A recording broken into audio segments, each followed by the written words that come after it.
So this is the 16th turn, 16th February 1943. One thing I just wanted to cover just before I run into the turn, MSR1 blocked on CCA. I was a little bit previous with that. Essentially, the turn that the combat trains is removed, you kind of have a grace period. So in other words, if you could recover that, you could in fact recover your trains if you manage to kind of get out the pocket or whatever it is that's causing the issue. As it happens, CCA didn't, so the MSR blocked. Didn't affect this turn, but last turn, but it obviously would be put in place this turn. So just a quick correction on that. Really interesting turn again, in places down to scheduling, sort of which formations went in which order. So lots of kind of activity. If I can just quickly pan across.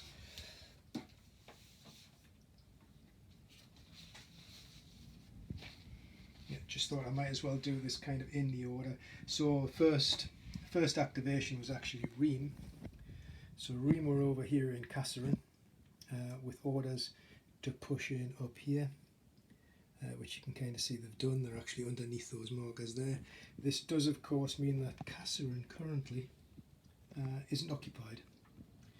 And it also meant that if we track back down the road, I don't know if again you will recall from the end of last turn, but I think Ream's combat trains were somewhere around about those crossroads. So they got overrun by CCC, and it was a hard jump, I think, if I remember rightly. So Ream's HQ, Ream's combat trains, you can see, are there underneath that marker there. So they were forced backwards. Now that is going to give Ream some problems. Like I said, CCC, were CCC second? They were. So CCC was actually the second formation to activate, and essentially because again Sbeitla wasn't occupied because Ream had pushed all the way down that road.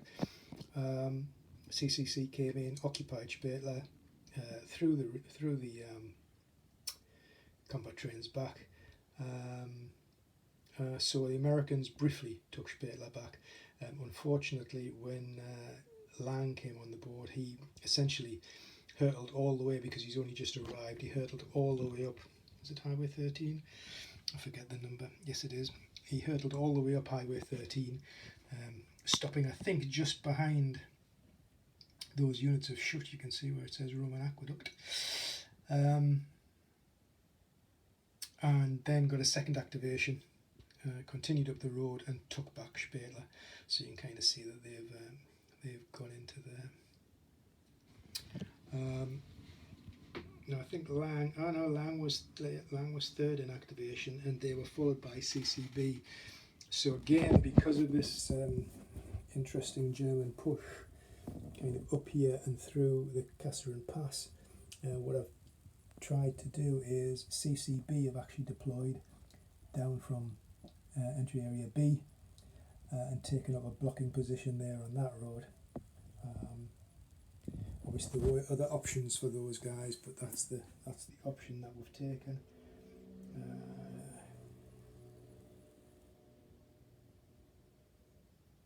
And I think next up was actually Gerhardt, who was all the way at the back here, and they didn't achieve much. I think they put another hit on CCA's recon, but essentially didn't do that much. But they actually are being withdrawn at the end of, actually the beginning of next turn, I think it is that they get withdrawn. So Gerhardt is just kind of lollygagging back at the back there, and I don't think they got a second activation, if I remember rightly.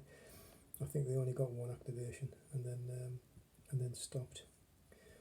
Now what I have just realised, which I will correct, is that these units of Schutt and Stenkov, I haven't moved them from last turn. Obviously when I've activated, I've only looked at the immediate units and failed to activate them. But that brings up another story I think Schutt was the first of the two DAC units, or 21st Panzer units, to activate. And as you can see here, they've hardly moved at all, and that's because no, I can't remember again the order, but I think we got a fail, and then I think we got a partial. So they've literally just again managed to make a tiny bit of movement up that road. Not much else. Stenkov, worse again. Stenkov basically failed. So yeah, really bad rolls on both those formations for the Germans. Obviously with the -2 also kicking in, just means that they haven't pressed on at all. And really, I think in terms of wrap-up, that just leaves the Allied player. So again, if we come back over here, you'll remember that from its positions around Feriana and Thelpt, the Task Force Stark had started to move up this way to kind of pass through, well, Cilium they would have needed to go through, Kasserine I suppose, to come up into a blocking position here, which is now wholly redundant, unfortunately. So they, having started out about here, successfully backtracked all the way into Feriana and Thelpt, and then I think they actually rolled a second activation. Yes, they did, because they're in, you can see there, they're kind of deployed. So they've come back up and put up a blocking position here on the road up to Buchevka. So that was good work by them. And then I think finally, again, just tracking back up this map edge, we can see, there we go, just coming on again. There's Velvet, so combination French and American troops who've again come down that road. Again, they had options on where they would come in, but that's the one we've chosen. And again, they're just trying to put blocking positions along those victory point positions. So that's the end of the 16th. The weather was bright. The rain had stopped. Very poor again on replacements. I think, if I remember correctly, the Axis rolled none, so no German units got replacements. And the Americans had 2 and 2, so the Americans had really good on the roll, but in actual fact there was nothing, apart from one unit of CCA, but with CCA currently having no combat trains on the map, in other words being cut off, we spend the point for the armoured unit, so we're sitting with an armoured unit off map with a single strength point, but we can't deploy it, which isn't great. And that's where we are. So the next turn is going to be an interesting turn, because, well, we've still got those minuses in place, but you can kind of see how it's developing, that the well, it depends how the Germans are going to play this, I guess. But they effectively are controlling most of the map. We're still 3 turns away from knowing what the real objectives are.